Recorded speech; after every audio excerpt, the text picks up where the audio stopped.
नमस्कार मुलांनो, स्वागत आहे तुमचं एक्सेल ट्युशन गोवा बोर्ड या चॅनलमध्ये. मुलांनो, या व्हिडिओत आपण सुरंगी या नवीन मराठी पाठ्यपुस्तकातील तिसरा पाठ गोमंतकीय शास्त्रज्ञ डॉक्टर रघुनाथ माशेलकर या पाठाचे वाचन करणार आहोत. मुलांनो, जर तुम्हाला एक्सेल ट्युशन गोवा बोर्ड हा चॅनल व त्यातील कंटेंट आवडले असल्यास जरूर तुमच्या मित्रांना शेअर करा आणि अशाच नवनवीन व्हिडिओसाठी सबस्क्राईब करा एक्सेल ट्युशन गोवा बोर्ड. आणि मुलांनो, तुम्हाला विनंती आहे की व्हिडिओ पूर्ण पहा, मध्ये स्किप करू नका, कारण यात काही इम्पॉर्टंट टिप्स किंवा ॲडिशनल क्वेश्चन दिलेले असतात, ते चुकवू नका. तर आता पाठ वाचनास सुरुवात करूया. पाठ तिसरा, गोमंतकीय शास्त्रज्ञ डॉक्टर रघुनाथ माशेलकर. 9-10 वर्षाच्या त्या मुलाने प्रश्न विचारला, काका, मला तुमच्या दुकानातील पुस्तक मिळेल का? हो, देतो. कोणते पुस्तक विकत घेणार आहेस? माझ्याकडे पुस्तक विकत घ्यायला पैसे नाहीत, मला फक्त वाचण्यासाठी पुस्तक पाहिजे. म्हणजे त्या मुलाकडे पैसे नसल्यामुळे तो फक्त ते पुस्तक वाचण्यासाठी मागत होता, त्याला ते विकत घ्यायचे नव्हते, कारण त्याच्याजवळ तेवढे पैसे नव्हते. ठीक आहे, हे घे, पण पुस्तक कधी आणून देणार? इथेच वाचतो आणि देतो. त्या मुलाने पुस्तक फुटपाथवर बसून वाचले, नंतर दुकानात नेऊन दिले. तोपर्यंत दुपार झाली होती. त्याच्या लक्षात आले, आता घरी गेले पाहिजे. त्याला दुकानदाराने दिलेलं पुस्तक त्याने तिथेच फुटपाथवर बसून दुपारपर्यंत वाचून पूर्ण केलं. घरी आई रघुनाथची वाट बघत बसली होती, मात्र तिच्या मनात भूतकाळातल्या आठवणी दाटून आल्या होत्या. तिचे गोव्यातले जीवनही कष्टाचेच होते, तरीही ती सुखी होती. माशेलमधील जुन्या घरात त्यांचे कुटुंब राहत होते. नवऱ्याचा आधार होता. रघुनाथ हसत खेळत बागडत होता. एक दिवस तिच्यावर जणू आकाश कोसळले. नवऱ्याचे अकाली निधन झाले. तिला भावाने धीर दिला. रघुनाथची आई रघुनाथची वाट पाहत बसली असताना तिला जुन्या गोष्टी, म्हणजे भूतकाळातल्या गोष्टी ज्या घडून गेल्या त्या गोष्टी आठवू लागल्या. ते गोव्यातील माशेलच्या जुन्या घरात राहत होते. तिथे सर्व आनंदात होते, पण एक दिवस तिच्या नवऱ्याचा अकाली मृत्यू झाला, निधन झाले व तिला तिच्या भावाने आधार दिला. रघुनाथला चांगले शिक्षण द्यायचे हे तिचे ध्येय होते. त्यासाठी तिने गिरगाव गाठले. तिचे शिक्षण झाले नव्हते, त्यामुळे नोकरी मिळेना. खूप राबूनही तिला फार कमी पैसे मिळायचे. तिचा संघर्ष सुरू होता. तिला रघुनाथला चांगले शिक्षण देऊन मोठे करायचे होते, हे तिचं ध्येय होतं. त्यासाठी ती गिरगावला गेली. तिचे शिक्षण झाले नव्हते, ती स्वतः शिकली नव्हती, म्हणून तिला कुठेच नोकरी मिळेना. मग खूप कष्ट करून तिला थोडेसेच पैसे मिळायचे. तिचा संघर्ष सुरूच होता. छोट्या रघुनाथला चप्पल विकत घेणेही तिला जमले नव्हते, म्हणजे तिच्याजवळ तेवढे पैसे नव्हते की ती छोट्या रघुनाथला चप्पल विकत घेऊन देईल. तो अनवाणी शाळेत जायचा, म्हणजे विदाऊट चप्पल तो शाळेत जायचा. महापालिकेच्या खेतवाडीच्या शाळेत रघुनाथ उमेदीने शिकायचा. सगळे शिक्षक रघुनाथचे कौतुक करायचे. रघुनाथ इयत्ता 7वी उत्तीर्ण झाला, म्हणजे 7वी पास झाला. त्याला आता पुढील शिक्षणासाठी हायस्कूलमध्ये प्रवेश घ्यायचा होता. नामांकित शाळेत प्रवेश मिळाला नाही, कारण शाळेचे शुल्क वेळेत भरायला जमले नाही. पूर्वी 7वी पास झाल्यावर 8वीला हायस्कूलमध्ये परत प्रवेश घ्यायला लागायचा. रघुनाथला नामांकित शाळेत, म्हणजे चांगल्या शाळेत प्रवेश घेता आला नाही, कारण त्यावेळी त्याला वेळेत फी भरता आली नाही. शेवटी आई त्याला मुंबईच्या युनियन हायस्कूलमध्ये घेऊन गेली. नंतर ती त्याला घेऊन दुसऱ्या शाळेत, म्हणजे युनियन हायस्कूलमध्ये गेली. तिथेही शाळेत प्रवेशासाठी शुल्क भरायचे होते, म्हणजे फी भरायची होती. ती रक्कम जमा करण्यासाठी रघुनाथच्या आईने अनेकांचे उंबरठे झिजवले. शेवटी तिच्या प्रयत्नांना यश आले, म्हणजे अनेक लोकांकडे पैसे मागितले आणि शेवटी तिच्या प्रयत्नांना यश आले, म्हणजे तिला पैसे मिळाले. गोवा ते गिरगावच्या आठवणीत आई हरवली. तेवढ्यात तिला रघुनाथचा आवाज ऐकू आला. ती गोव्यातील आठवणीत आणि गिरगावाच्या आठवणीत रमलेली असताना तिला रघुनाथचा आवाज आला. आई, मी आलो ग. रघुनाथचे शब्द ऐकून आई भानावर आली.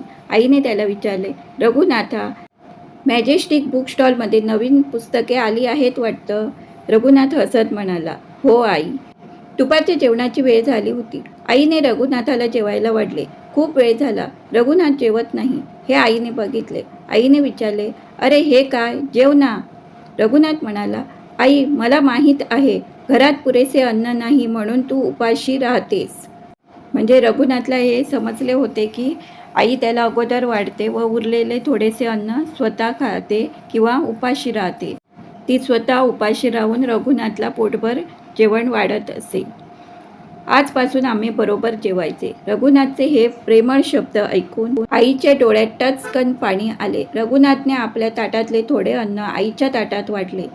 ती डोळे पुसत जेवू लागली. दोघांचे जेवण झाले. म्हणजे रघुनाथची काळजी पाहून तिचे डोळे भरून आले. रघुनाथने सांगितले, आई, उद्या शाळेत परीक्षा आहे. मला लिहिण्यासाठी पेपर विकत घ्यायचे आहेत. त्यासाठी पैसे पाहिजे. आई म्हणाली, केलेल्या शिवणकामाचे पैसे अजून मिळालेले नाहीत. ते पैसे जाऊन पटकन आणते. रघुनाथ गाणे म्हणत विज्ञानाचे पुस्तक उघडू लागला. तेवढ्यात त्याला आठवले, शिक्षकांनी शाळेत मराठी नाटिका सादर करायला सांगितले आहे. त्याला वाचनालयात नाटिकेचे एकही पुस्तक मिळाले नव्हते. शेवटी त्याने स्वतः नाटिका लिहायला सुरुवात केली. नाटिका पूर्ण झाली. त्याने दुसऱ्या दिवशी शिक्षकांना नाटिका दाखवली. त्यांना ती आवडली. रघुनाथने लगेच मित्रांना गोळा केले. शिक्षकांची परवानगी घेऊन तालमीला सुरुवात केली. नाटिकेचे सादरीकरण झाले. शिक्षकांना रघुनाथचे लेखन, दिग्दर्शन, अभिनय आवडला. आई पैसे आणायला गेले असताना रघुनाथ गाणे म्हणत विज्ञानाचे पुस्तक उघडू लागला. तेवढ्यात त्याला आठवलं की शिक्षकांनी त्यांना नाटिका म्हणजे ड्रामा सादर करायला सांगितलं आहे. पण त्याला नाटिकेचे म्हणजे ड्रामाचे एकही पुस्तक मिळाले नाही. म्हणून तो स्वतः नाटक लिहायला बसला. त्याने दुसऱ्या दिवशी ते लिखाण शिक्षकांना दाखवलं व शिक्षकांना ते आवडलं. शिक्षकांनी त्याला ते नाटक सादर करण्याची परवानगी दिली. नाटक सादर झाल्यावर लेखन, दिग्दर्शन, अभिनय सर्वांनाच फार आवडला. ते म्हणाले, रघुनाथा, तू फारच गुणी आहेस, मेहनती आहेस. घरात विजेची सोय नाही म्हणून तू पथदीपाखाली बसून अभ्यास करतोस, हो ना? शिक्षकांना कळले होते की रघुनाथच्या घरी लाईट नाही आहे. तो स्ट्रीट लाईटच्या खाली रस्त्यावर बसून अभ्यास करतो. रघुनाथने विचारले, पण सर, तुम्हाला कसे कळले? शिक्षक म्हणाले, अरे, काल रात्रीच मी तुला बघितले, पण तुझे पूर्ण लक्ष अभ्यासात होते. शिक्षकांनी त्याला काल रात्रीच स्ट्रीट लाईटच्या खाली बसून अभ्यास करताना पाहिले होते. एवढ्यात एक वर्गमित्र म्हणाला, सर, रघुनाथ चाळीतल्या खोलीत राहतो. तिथे कायम गडबड गोंधळ असतो. तो अभ्यासासाठी रात्री रेल्वे स्थानकावर निवांतपणे बसतो. म्हणजे तो चाळीत राहत असल्यामुळे चाळीत नेहमीच गडबड गोंधळ, लोकांचे आरडाओरड, भांडणे चालू असतात. त्यामुळे तो रेल्वे स्थानकावर म्हणजे रेल्वे स्टेशनवर जाऊन निवांत बसतो आणि तिथे अभ्यास करतो. रात्री शेवटची रेल्वे निघाली की रघुनाथचा अभ्यास सुरू होतो. म्हणजे शेवटची रेल्वे निघाल्यानंतर तो रात्री तिथे शांत वातावरणात बसतो व आपला अभ्यास पूर्ण करतो. फुलाचा सुगंध आपोआप दरवळतो. त्याचप्रमाणे रघुनाथचे गुण, स्वभाव सर्वांना आवडू लागले. शाळेत रघुनाथ सर्व प्रश्नांची उत्तरे द्यायचा. प्रत्येक परीक्षेत पहिला क्रमांक मिळवायचा. हुशार माणसाची हुशारी कधी लपून राहत नाही. त्याचप्रमाणे रघुनाथ सर्व प्रश्नांची उत्तरे द्यायचा, वर्गात सर्व प्रश्नांची उत्तरे द्यायचा व परीक्षेत फर्स्ट रँक मिळवायचा. विशेष म्हणजे शिक्षकांना चांगले प्रश्न विचारायचा. त्याची ही जिज्ञासू शोधक वृत्ती त्याला स्वस्थ बसू देत नव्हती. त्याला प्रत्येक गोष्टीची क्युरिओसिटी होती. म्हणून तो शिक्षकांना चांगले चांगले प्रश्न विचारायचा व संपूर्ण ज्ञान संपादन करायचा. रघुनाथच्या इच्छाशक्तीला आई अंजनीची खंबीर साथ मिळाली. जगाकडे डोळसपणे पाहण्याची दृष्टी देणारे शिक्षकही लाभले. त्यामुळे रघुनाथने अनेक अडचणींवर मात केली. त्यांना आईचा व शिक्षकांचा भक्कम सपोर्ट होता. म्हणून त्यांनी अनेक अडचणींवर यशस्वीरित्या मात केली. शाळेत भावे सर भौतिकशास्त्र शिकवायचे, म्हणजेच फिजिक्स शिकवायचे. त्यांनी एक प्रयोग करून दाखविला. त्यांनी एक एक्सपेरिमेंट करून दाखवला. त्यांनी एक बहिर्गोल भिंग घेतले, म्हणजे कॉन्व्हेक्स लेन्स घेतले. त्यामधून सूर्यकिरणाची शक्ती कागदावर एकत्रित केली आणि सनरेज त्यांनी कागदावर एकत्रित केले. त्यामुळे कागद कसा जळतो हे विद्यार्थ्यांना समजले. ते रघुनाथला म्हणाले, अशी ऊर्जा एकत्र आली तर काहीही जाळता येईल. बरं का. तू तुझे लक्ष असेच एकाग्र ठेव. एकाग्रतेने काहीही करणे शक्य आहे. म्हणजे तू जर कॉन्सन्ट्रेट केलं कोणत्याही गोष्टीशी तर तू काहीही करू शकतोस. रघुनाथने या विचारांचे तंतोतंत पालन केले. त्यांनी ते शिक्षकांचे विचार स्ट्रिक्टली फॉलो केले. रघुनाथने मराठी माध्यमातून 11वीपर्यंतचे शिक्षण पूर्ण केले.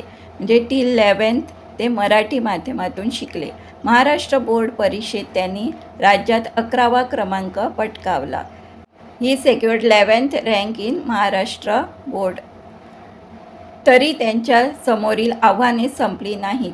शेवटी त्यांनी शिष्यवृत्ती मिळवून उच्च शिक्षण घेतले. अजून त्यांची आर्थिक परिस्थिती तशीच होती. म्हणजे त्यांच्याजवळ काही जास्त पैसे नव्हते. म्हणून त्यांनी स्कॉलरशिपवर आपले पुढील उच्च शिक्षण म्हणजे हायर एज्युकेशन घेतले. अथक परिश्रम घेतले. स्वतःचा आत्मविश्वास अखंड ठेवला. त्यामधून विश्वप्रसिद्ध शास्त्रज्ञ डॉक्टर रघुनाथ अनंत माशेलकर या थोर व्यक्तिमत्वाचा उदय झाला. पॉलिमर विज्ञान व इंजिनिअरिंग हे त्यांचे अभ्यासाचे विषय होते. त्यांचे अभ्यासाचे विषय कोणकोणते होते? पॉलिमर विज्ञान व इंजिनिअरिंग. डॉक्टर माशेलकर यांना गमतीने पेटंटकार म्हणत. का माहीत आहे? अमेरिकेने हळद, बासमती तांदूळ यासंबंधी स्वामित्व मिळवण्याचा पेटंट घेऊन प्रयत्न केला. रघुनाथने अमेरिकन पेटंट कार्यालयाशी लढा दिला. ज्यावेळी अमेरिकेने हे पेटंट घेण्याचं ठरवलं त्यावेळी रघुनाथने अमेरिकन पेटंटशी लढा दिला. अनेक प्राचीन ग्रंथातील संस्कृत श्लोकाचा आधार घेऊन सिद्ध केले की हे ज्ञान नवीन नसून प्राचीन भारतीय ज्ञान परंपरेचा भाग आहे. शेवटी अमेरिकेला नमते घेऊन पेटंट रद्द करावे लागले. म्हणजे त्यांनी जुने श्लोक, प्राचीन ग्रंथातील श्लोक वगैरे याचा आधार घेऊन he proved that patent is from India only and not from America. त्यांना अनेक देशांनी नोकरीत चांगले पद प्रतिष्ठा देऊ केली. त्यांना अनेक देशातून चांगल्या नोकरीचे म्हणजे चांगल्या जॉबचे, प्रेस्टिजियस जॉब्सचे ऑफर्स आले. पण त्यांनी भारत मातेच्या सेवेसाठीच आपले ज्ञान जीवन अर्पण करायचे ठरवले. म्हणजे त्यांनी इंडियामध्येच काम करायचे ठरविले. ते भारतात परतले. संशोधन क्षेत्रातील कार्याबद्दल गोमंतकाच्या या महान सुपुत्राला पद्मविभूषण, गोमंत विभूषण इत्यादी अनेक पुरस्कारांनी सन्मानित करण्यात आले. त्यांना पद्मविभूषण, गोमंत विभूषण असे अनेक पुरस्कार मिळाले, अवॉर्ड्स मिळाले. या पाठाचे लेखक आहेत देवेंद्र भास्कर साठे. मुलांनो, जर तुम्हाला एक्सेल ट्युशन कोवा बोर्ड हा चॅनल व त्यातील कंटेंट आवडले असल्यास जरूर तुमच्या मित्रांना शेअर करा आणि अशाच नवनवीन व्हिडिओंसाठी सबस्क्राईब करा एक्सेल ट्युशन कोवा बोर्ड. व्हिडिओ पूर्ण पाहण्यासाठी धन्यवाद. Thanks for watching full video.